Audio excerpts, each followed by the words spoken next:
Bonjour à tous et bienvenue sur cette nouvelle vidéo. Aujourd'hui, je vais vous présenter des phrases S, des phrases phase S en chimie. Donc, en fait, c'est un petit peu comme des lois de sécurité lors de travaux pratiques de physique-chimie. Donc, je vais vous présenter chaque phase qui est importante, enfin chaque phase de protection qui est importante. Et après, je vais vous montrer qu'il peut y avoir des combinaisons de phases de sécurité. Donc, je vais vous donner des exemples. Phase S01, conserver sous clé. Donc c'est les instructions à chaque fois de sécurité. Phase S02, conserver hors de la portée des enfants. Par exemple, hors de la portée des enfants, ça peut être pour les produits de lave-vaisselle, lave-linge, produits ménagers. Hors de la portée des enfants, on ne peut pas qu'ils jouent avec et pour pas qu'ils les mangent. Bien évidemment, donc on a ça souvent dans les publicités téléviseurs. S03, conserver dans un endroit frais. Donc ça, par exemple, ça va être pour les fruits et légumes, par exemple.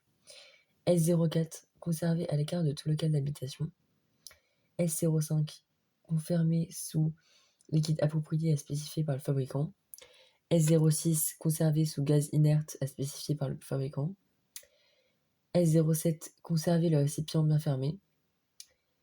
Par exemple, quand on secoue un liquide, il faut bien que ce soit fermé. Pour pas qu'il y ait d'explosion ou quoi, ça dépend évidemment de l'expérience qui est en cours. S07, on vient de le faire. S08, conserver le récipient à l'abri de l'humidité. S09, conserver le récipient dans un endroit bien ventilé. Donc, il peut y avoir une haute ou une bouche d'aération avec de l'air, donc une ventilation. S12, ne pas fermer hermétiquement le récipient. S13, conserver à l'écart des aliments et poissons, y compris ceux pour animaux. S14, conserver à l'écart des matières incompatibles à indiquer par le fabricant. Donc à chaque fois, en fait, quand il est dit indiqué par le fabricant, c'est le fabricant qui doit indiquer sur le produit ce qu'il faut faire. Notamment, ces phases de sécurité peuvent aussi s'accompagner de pictogrammes de sécurité qui peuvent être indiqués sur les produits. Donc, par exemple, il peut y avoir le pictogramme de produits inflammables, toxiques, mortels, etc. Tous les pictogrammes de sécurité qui s'accompagnent aussi avec les pictogrammes de séparation, de préparation, excusez-moi, d'un TP, par exemple, porter des lunettes, des gants, un masque. Ça, c'est le genre de pictogramme ou genre d'indication de sécurité avant, pendant ou après le TP. Un TP de physique ou de chimie. Or là, en l'occurrence, donc c'est bien un TP de chimie. Donc là, je vais continuer. Il y a d'autres règles de sécurité pendant le TP, généralement. J'en ai été à S14. S15, conserver à l'écart de la chaleur. S16, donc par exemple, c'est quelque chose qui va être... Donc c'est un peu... Ça s'oppose. Conserver à l'écart de la chaleur, ça va être quelque chose qui va être plutôt frais. S16, conserver à l'écart de toute flamme ou source d'étincelle. Ne pas fumer. Donc ça, c'est pour les produits inflammables. Ça se rejoint à S15. S17, tenir à l'égard des matières combustibles. Pareil, là, on touche tout ce qui est la fumée, etc. S18, manipuler et ouvrir le récipient avec prudence. Donc c'est dangereux. S20, ne pas manger et ne pas boire pendant l'utilisation. S21, ne pas fumer pendant l'utilisation. Donc pareil. S22, ne pas respirer les poussières. Donc ça va être les poussières toxiques. Donc par exemple, ça peut être l'exemple du Tipex, ne pas respirer le Tipex, ça c'est sûr. S22, ne pas... Donc on vient de le faire. S23, ne pas respirer les gaz, vapeurs, fumée, aérosols. Donc voilà, donc autre terme indiqué, autre terme approprié indiqué par le fabricant. Donc le fabricant doit indiquer. Tout ce qui est vapeur, fumée, aérosol et gaz, ça c'est pas à respirer. Quand c'est des produits vraiment toxiques, et c'est bien évidemment indiqué par un pictogramme, par exemple la tête de mort, que ça peut être mortel. Très dangereux, dans le pire des cas, mortel justement. S24, éviter le contact avec la peau. S25, ça se joint, éviter le contact avec les yeux. Donc, pour éviter toute infection, pareil, ça peut être indiqué par des pictogrammes de sécurité sur les produits. S26, en cas de contact avec les yeux, il faut laver avec de l'eau abondamment. Et si ça s'aggrave, consulter un spécialiste. Donc généralement dans les laboratoires, il peut y avoir entre guillemets les touches médicales un peu vertes, où il y a un endroit où on peut mettre les yeux, et ça envoie un jet d'eau pour justement vraiment rincer, si jamais il y a eu un problème ou une infection. Et ça c'est après. C'est pas de la prévision, c'est plutôt de la prévention, pendant le problème. Là, parce que là, c'est vraiment la prévision. Genre, il prévoit éviter le contact, éviter. S26, en cas de contact avec les yeux, laver immédiatement, comme je le disais. Donc ça, c'est vraiment de la prévention. S27, enlever immédiatement tout vêtement souillé ou éclaboussé. Donc ça, c'est pareil, c'est la prévention, hein, c'est les conséquences. S28, après contact avec la peau, voilà, il faut toujours se laver abondamment avec des produits appropriés indiqués par le fabricant, donc en cas de conséquences, enfin en cas de solution, on va dire, à un problème, une infection. Il faut une des meilleures solutions avant que ce soit l'infection de la peau, des yeux, c'est vraiment l'eau. L'eau en abondance, un jet d'eau d'un coup.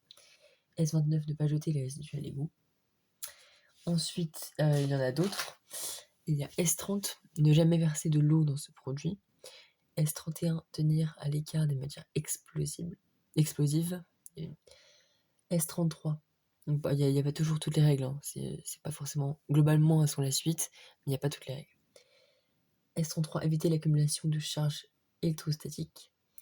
S34, éviter le choc et le frottement. S35, de se débarrasser de ce produit et de son récipient qu'en prenant toute précaution d'usage.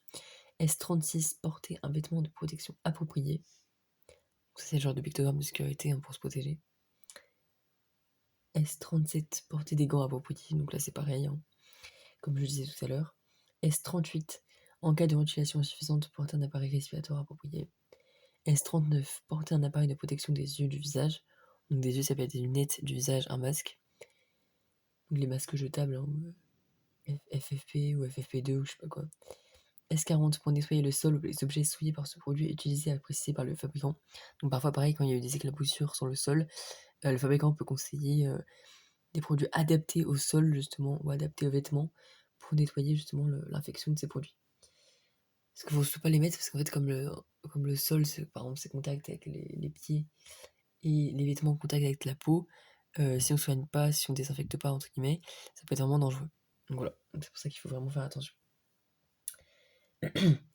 S41, en cas d'incendie et ou d'explosion, ne pas respirer, hein, évidemment. S42, pendant les fumigations, pulvérisation, porter un masque, porter un respiratoire, donc un masque respiratoire approprié ou adapté. S43, en cas d'incendie, utiliser moyen approprié apprécié par le fabricant.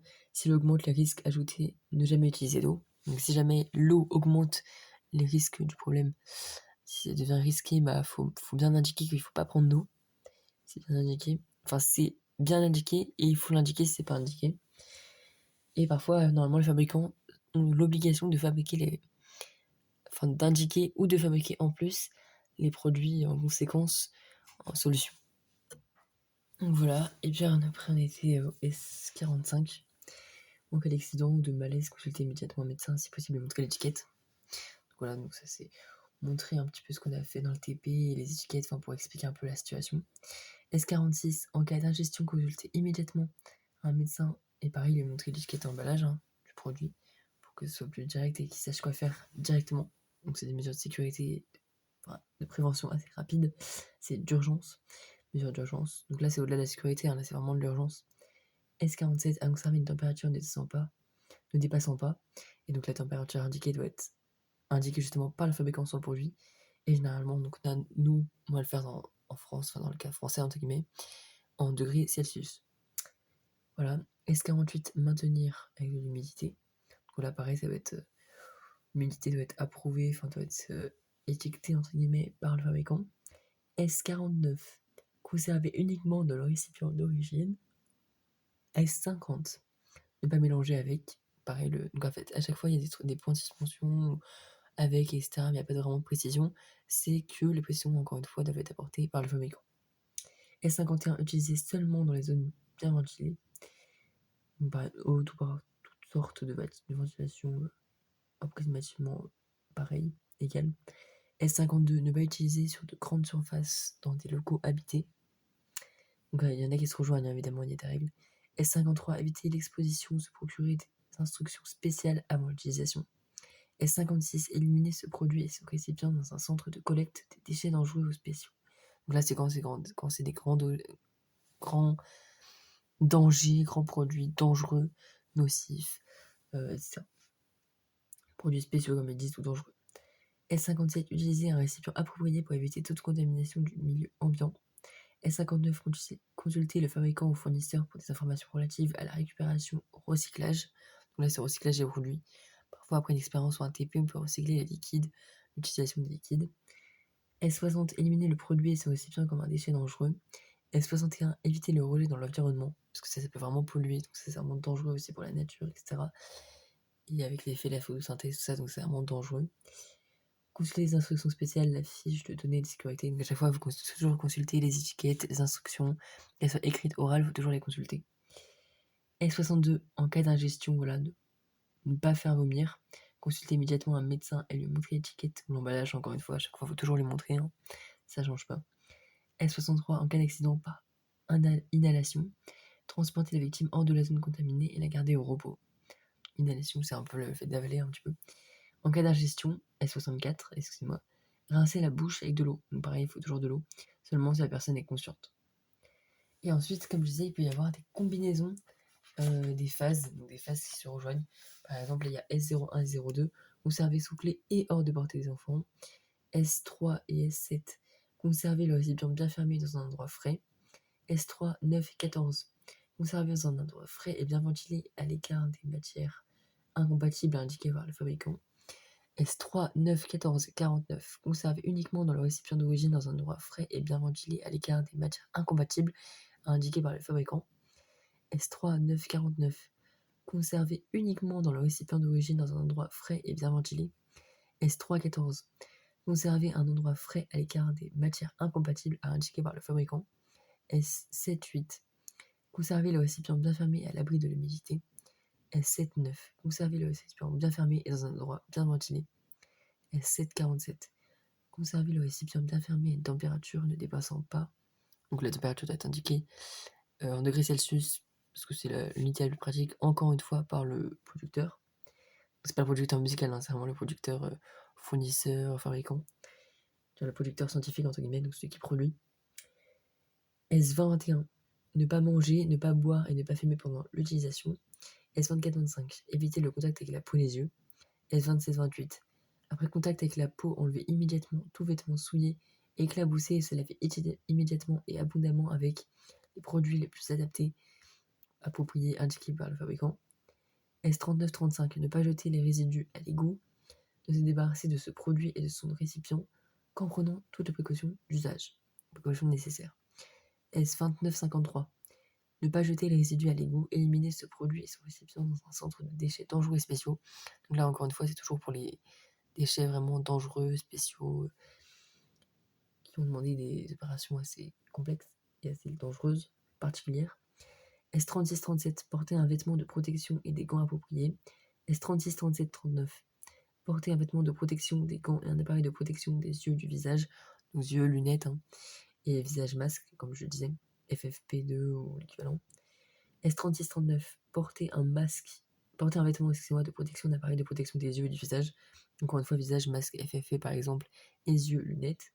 S37-39, porter des gants appropriés, un appareil de protection des yeux et du visage, encore une fois, lunettes et masque FFP2.